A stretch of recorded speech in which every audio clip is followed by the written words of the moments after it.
The Mysterious Traveler. Written, produced, and directed by Robert A. Arthur and David Kogan.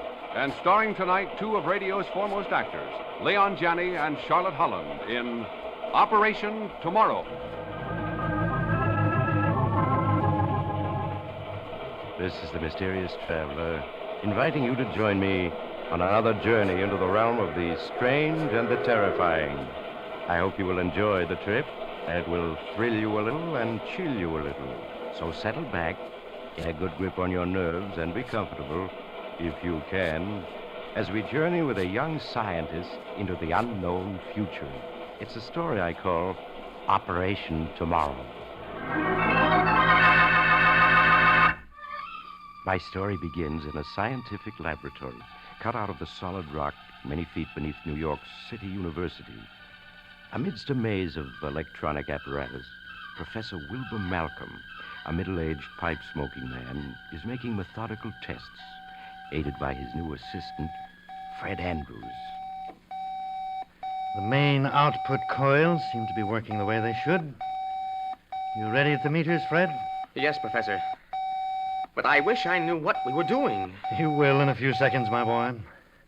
Now, wind up that alarm clock and put it here on this lead table in the center of the magnetic field. This old alarm clock? Yes. There. All right, it's in the magnetic field. Now what? Now I'm going to turn on the current. You give me the readings as we go along. Right, sir. Here we go. Readings, please. 1,000 volts positive main output tube. 1,500. 2,000. 3. 4. 5. 6. 7. 8,000. 9. 10,000. All right. We've reached critical voltage. Now watch the clock closely, Fred. The clock? Yes, sir. Why, it's getting a little hazy. Hard to see. Now it's transparent, as if it were made of glass. What is this, Professor? Patience, my boy. Watch and observe. That's the scientist's motto. Well, the tick is getting fainter. Fading out. The clock is disappearing. Professor, the clock has vanished. So it has. Gone completely. But where? Don't tell me you've discovered the secret of invisibility. Oh, something bigger than that, Fred. But watch now. I'm going to cut off the alpha tubes. Now I'll cut in the beta tubes. That will give us a negative charge and reverse the magnetic field. You ready, Fred? Yes, sir. Here we go. Readings, please. 2,000 volts negative. 3,000 negative. 4,000. 5. 6. 7. 8. 9. 10,000 volts negative. Good. I'm holding the field at 10,000. Now watch where the clock was. I'm watching, sir. Good Lord. I see a ghost of a clock there. Just a misty outline. Now it's becoming clearer and clearer. It's transparent. Now it's almost solid. Why, I can hear it ticking again. And there it's back. Oh. Yes, Fred. The clock is back. And as you can hear, still in good working order. But where was it? Where did it go? Where did it go? It went into the future. Into the future? Yes, my boy. That clock has just penetrated approximately 1 year into the future. You've witnessed the first demonstration of something that up to now has always been considered a fantastic dream. Time travel. Good Lord. Ah, that's enough for today. You're coming home with me, Fred, when I tell you my plans.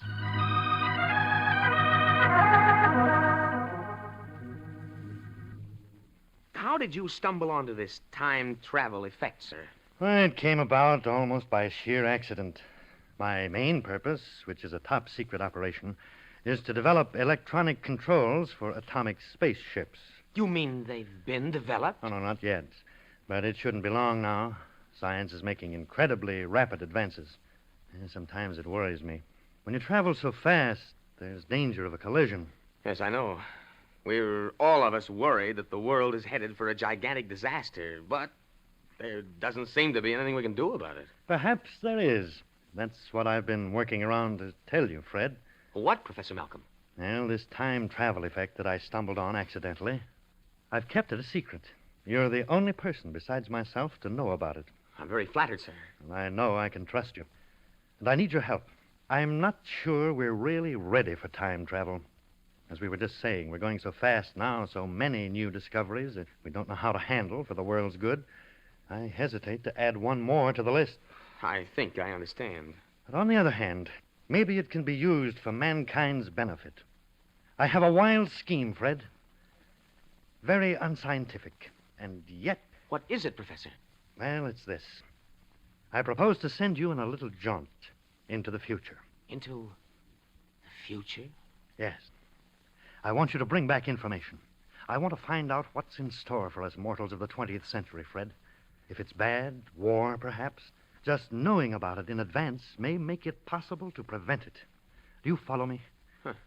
It would be like knowing in advance about a train wreck and then seeing that it doesn't happen. I knew you'd understand. That's why I sent for you. As soon as we've completed our tests, I propose to send you through time 100 years into the future. For days and weeks, Fred Andrews and Professor Malcolm experimented until they were sure it would be possible to send a human being into the future and bring him back safely. At last, they were ready for the big test, for the actual transmission of Fred himself through time. Professor, I'm all ready. Why are you hesitating? Well, Fred, as we've been working, suspicion has been growing in my mind. What suspicion, sir? I don't think this is going to work. But, Professor, we've sent dozens of objects into the future and brought them back. Even live animals. Cats, dogs. Yes, but we've never brought back an object from the future itself. I mean, one we didn't send there. No, that's true. And I but... wonder if... Well, no matter, we'll see.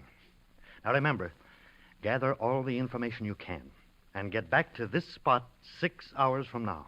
I'll activate the return field then and bring you back to 1950. Yes, sir, I'll do my best. I guess that's all. Good luck, my boy. Thank you, sir. 5,000 volts positive. 6,000 volts. How do you feel? I feel fine, Professor. 8,000 volts. 9. 10,000. Critical voltage. You're beginning to move forward into time. You're getting transparent now. Can you hear me? Yes, Professor Malcolm. I can hear you, but you sound very far away. I can't see you any longer. I seem to be in the middle of a fog or mist. Now I'm just surrounded by blackness. I can't hear or see anything. He's gone. Pray heaven he comes back safely. For a long moment, Fred Andrews felt as if he was spinning dizzily through empty darkness. Then the feeling passed, and he cautiously opened his eyes to find himself standing in an empty room, the laboratory which he had just left 100 years ago. Unsteadily, he crossed the room and, with difficulty, opened the door. Then he gasped. Outside was a maze of corridors and stairways, brilliantly lighted, as if a whole city had been carved out of the rock of Manhattan Island. As he stood there, someone came walking swiftly past him. An attractive girl in full military uniform. I beg your pardon. Yes? But, can you What are you tell doing me... here? This section is forbidden to civilians.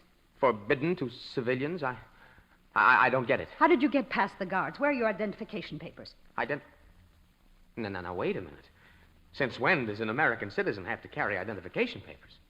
Ever since the war started, as you know quite well. Put up your hands. A gun? No. Look, miss, you don't have to threaten me. I'm harmless. Stand still. I want to see if you're carrying a weapon. Well, satisfied? The only weapon I have is a fountain pen. What's your name?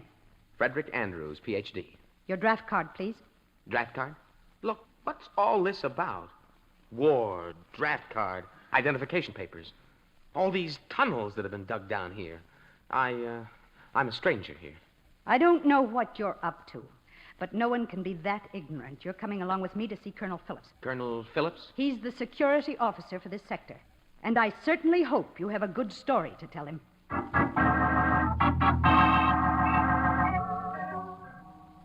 So your story, Mr. Andrews, is that you've come here from the year 1950. You must realize it's a very unconvincing tale. Completely unconvincing, in my opinion, Colonel. Well, it's the only story I have. I was born in 1923, and in 1950, Professor Wilbur Malcolm of City University sent me into the future.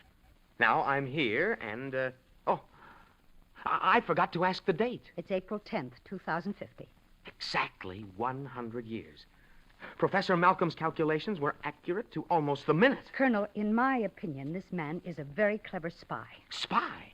But well, look at that stuff you took from my pockets. The notebook, fountain pen, my driver's license, dated 1950. Those coins and bills, the cigarettes. Surely they convince you I came from 100 years ago. I think we can settle the question, Mr. Andrews. Our technical department can tell whether this currency is genuine and approximately how old it is. Lieutenant French. Yes, sir. Send all these things by pneumatic tube to the technical department. Ask them for an immediate report. I'll have a report for you in half an hour. When the report comes, Mr. Andrews, I'll know how to handle your case. If you are a spy, you know the penalty. Well, I'm not worried, Colonel. Now, may I ask a few questions? Are you at war? We are indeed at war. And these miles of tunnels I saw, carved out of the solid rock. This city has retreated underground, Mr. Andrews. No one lives on the surface now. Good Lord. How long has the war been going on? We've been at war, Mr. Andrews. Off and on, of course, with periods in between in which both sides have rested up. For 95 years.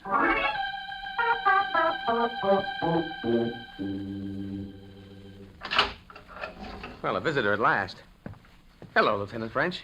I'm sorry, Mr. Andrews, that we had to keep you locked up until you were cleared. Does that mean you believe my story now? Technical Division says your story is true. I'm free now? Well, not exactly, Mr. Andrews. This is a military sector, and you're a civilian. But I am to be your guide for the time being. Good. Then, suppose I call you Emily, and you call me Fred. All right, Fred. There's a great deal I want to see and learn before I go back to 1950. Go back? You mean you can return? Of course. Professor Malcolm will turn on his gadgets to bring me back at 4 o'clock. That's only 3 hours. I'll have to report this to Colonel Phillips. After I've reported, what would you like to do? I'm anxious to see what's going on. And I'd like to collect a number of books with the latest scientific and historical data to take back with me. Yes, all right. I'll phone the colonel. Then I'll show you around.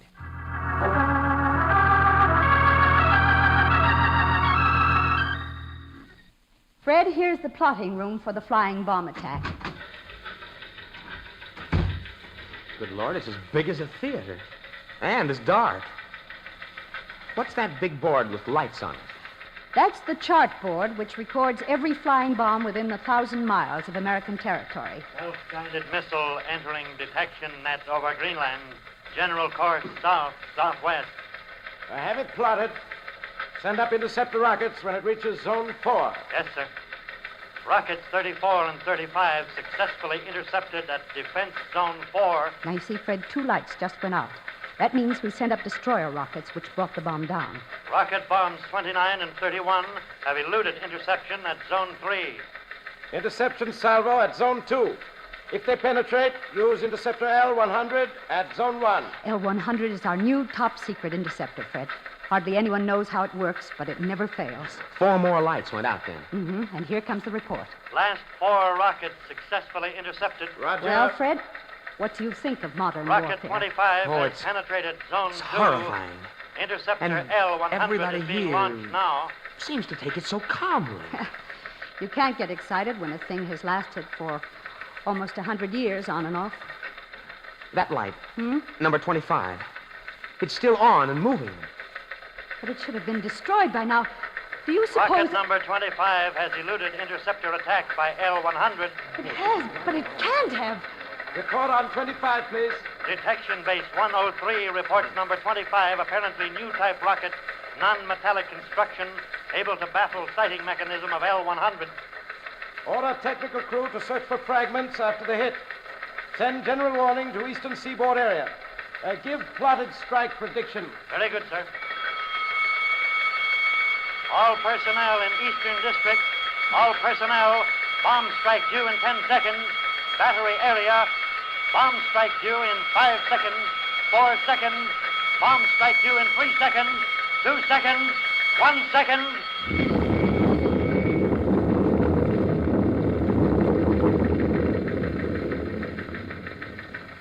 All personnel.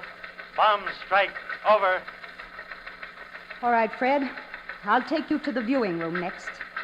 You can see for yourself what this city looks like in the year 2050.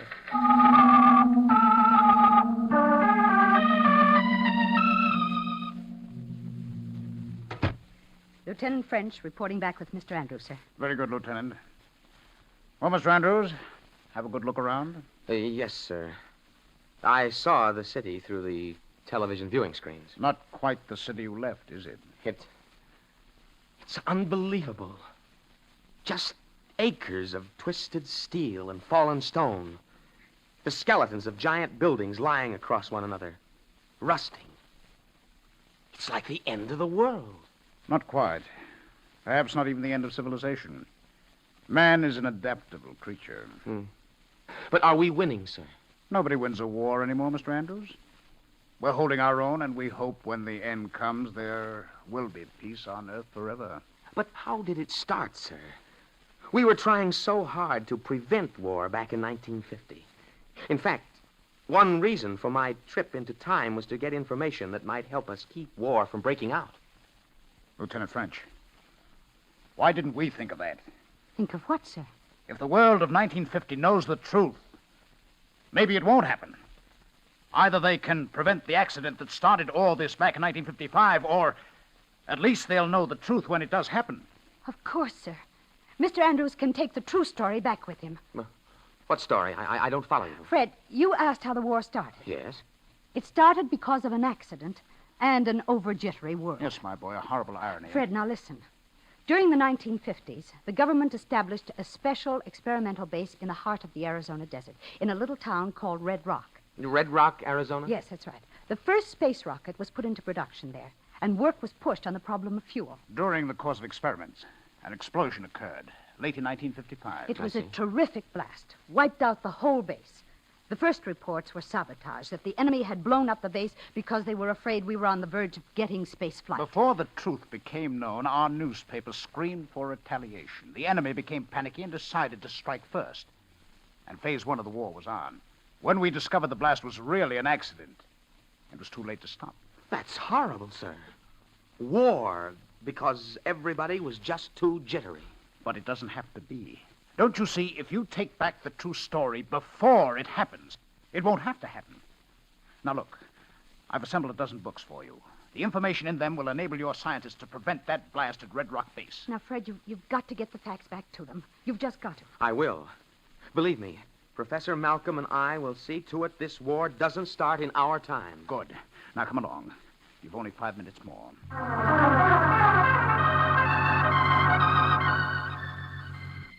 This is the exact spot where I was lying when I came through the time dimension, Colonel Phillips. You've only 30 seconds more, Andrews. Remember, impress the lesson of the accident at Red Rock on the world. These books, hold them close to you so they'll go back with you. Yes, sir. I've got a good grip on them. Fred. Yes, Emily?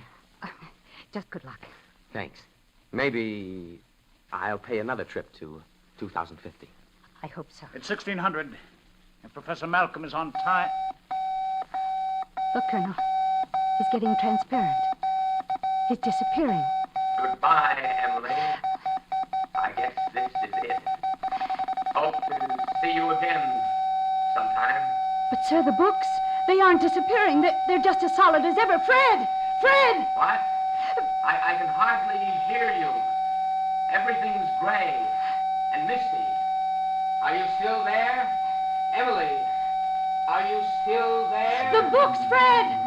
Andrews, you're going back with the books. They're staying here.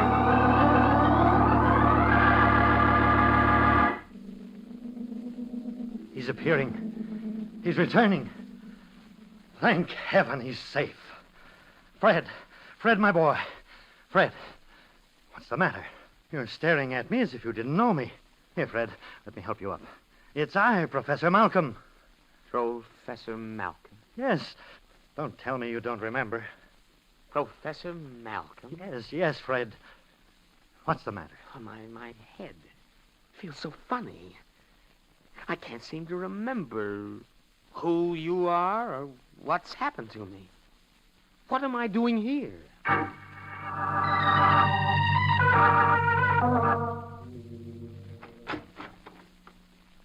Well, Fred, how are you? Oh, Professor Malcolm, it's good to see you, sir. I can't tell you how I've been blaming myself ever since the experiment. Oh, nonsense. I haven't suffered any harm. Just a blank place in my mind. I can't understand it. Do you suppose the experiment failed? You were gone for 6 hours. Somewhere. That's all I know, Fred. If you did get to 2050, Fred... Yes, sir? Well, I have a theory that though we can move from past to future, it's impossible for anything belonging in the future to move to the past. The structure of time itself prevents that. I see. So, if you did try to bring back any books or papers, they stayed behind. You must be right. You can't remember because nothing that you didn't take with you could come back with you, even including sensory impressions on your brain cells. The very act of returning wiped out your memories. Maybe if I went again, we could find some way around the problem. There must be some way, sir. No, Fred. I'm dropping the whole subject for the time being. I've been transferred to a new assignment, and you're coming with me. Well, what is the assignment, sir? All spaceship research is being concentrated at a new base now being developed. You and I are going out there to help develop a fuel that will take a rocket to the moon. I see. Where is the base, Professor Malcolm? Oh, someplace in the west. I believe they call it Red Rock, Arizona. Red Rock? The name seems awfully familiar to me. I wonder why.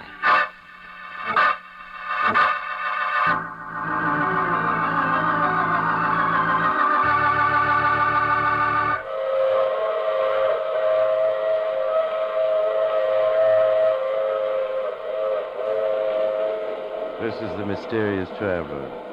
Well, time travel doesn't seem to be all it's been painted. Especially if you can't remember what's happened when you get back. You aren't worried about the future, are you? You know that tonight's story couldn't possibly happen.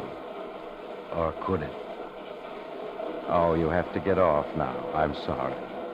But I'm sure we'll meet again. I take this same train every week at this same time.